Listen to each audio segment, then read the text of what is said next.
Bonjour à tous, bienvenue sur la chaîne de Greg Power. Aujourd'hui je vais m'amuser à faire un tirage rapide pour mon Aprilia.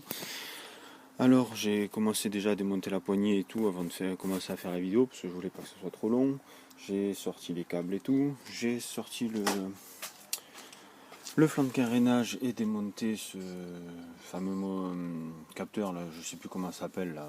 Bon bref, c'est pas grave, on s'en fout, pour gagner un peu de souplesse dans les câbles pour pouvoir le remonter un peu pour aller jusque là-bas. Et à partir de maintenant, on va passer à la fabrication de cette fameuse cale qui fait office de tirage rapide, ce qui fait une épaisseur en fait. Je vais vous montrer plus en détail. Voilà, alors là nous avons la poignée, la grosse plaque en acier qui fait 1 mm d'épaisseur,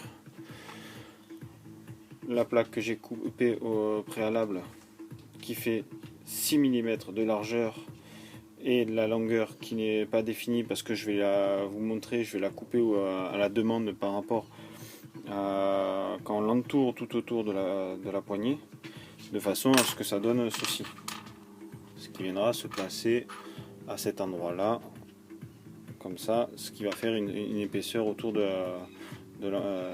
la poignée où le câble s'enroule. Donc voilà, donc je vais vous montrer les étapes. Donc voilà, là j'ai avancé le travail, j'ai déjà coupé la plaque. Je vais enlever, tu vois, ce que ça se voit là, toutes les bavures, tout ça avec une petite lime, de façon à la rendre bien lisse et qui n'accroche surtout pas pour pas qu'elle se barre, pour pas qu'elle bouge et pour pas que ça abîme les câbles à l'intérieur de la cocotte. Donc une fois que la plaque a été bien limée, bien enlever toutes les impuretés de façon qu'il n'y ait vraiment aucun accroc, vraiment, il faut vraiment passer les doigts, vraiment rien sentir, de façon qu'il faut vraiment laisser l'occasion que ça puisse accrocher dans la cocotte. On se sert tout simplement de la poignée, comme ça. Moi je mets ainsi la poignée, une pince. Je pince tout simplement la plaque en fer, si j'arrive à la mettre en place. La plaque en fer autour de la poignée et je viens l'enrouler comme ceci tout autour. Du coup ça va me donner la mesure qu'il va falloir, comme cela. Donc il va falloir que je la recoupe par ici de façon qu'elle soit à sa place.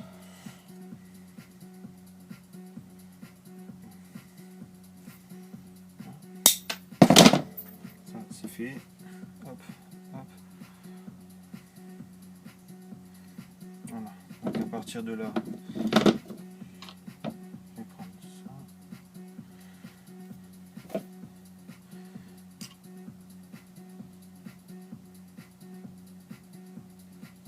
Voilà. Je la resserre un peu plus. Voilà. Il manque encore un peu. Je vais la resserrer et puis le tour est joué. Donc voilà. Une fois le montage terminé, ça donne ceci.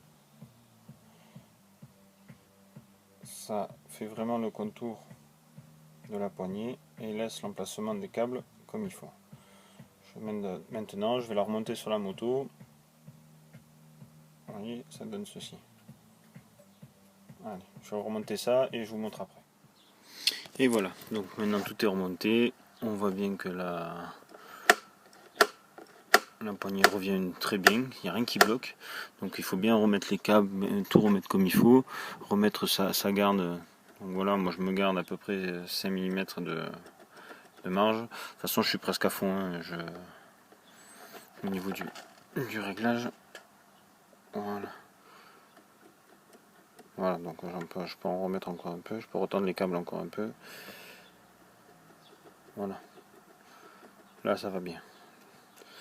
Donc moi j'avais desserré ces contre-écrous. Regardez bien que la cocotte ne bouge pas, ne pas trop la serrer non plus pour pas la fissurer, pour pas la casser. Bien remettre le moteur en place ici, qui sera le deuxième écrou vient se fixer avec le carénage. Celui-là, ça vient se fixer avec le carénage. Donc bien vérifier qu'on ne coince pas les câbles, machin, tout ça et tout, que tout soit bien libre, qu'il n'y ait rien qui soit accrocher ou quoi que ce soit. Et après, ben voilà, hein, rien de plus compliqué. Et maintenant, le tirage est un peu plus court. Voilà, on verra bien ce que ça va donner au roulage. Ben, je vous souhaite une bonne journée et à la prochaine.